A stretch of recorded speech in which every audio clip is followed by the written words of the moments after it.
Meal maker pakodi ఎలా చేద్దామో చూద్దాం రండి. మిల్లీ మేకర్లో కాగబెట్టిన వేడి నీళ్ళు పోసుకొని 10 మినిట్స్ పక్కకు పెట్టుకోవాలి.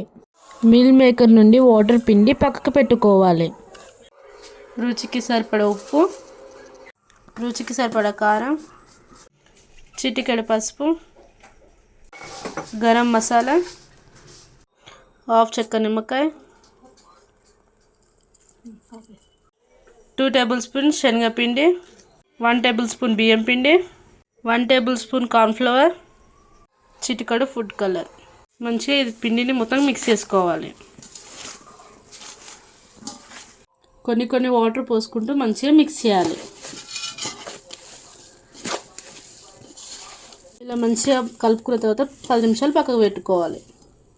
ఆయిల్ మంచిగా హీట్ అయిన తర్వాత మీడియం ఫ్లేమ్లో పెట్టుకొని మిల్ మేకర్ని అన్నిటిని వేసుకోవాలి.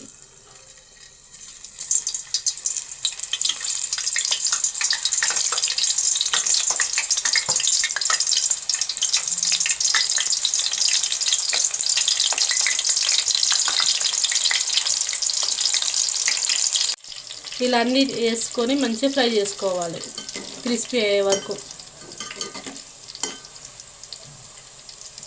మీడియం ఫ్లేమ్లో వేయించుకోవాలి.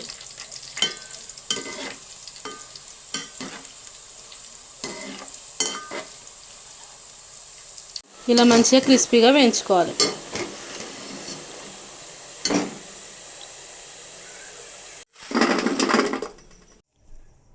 Meal maker pakodi ready.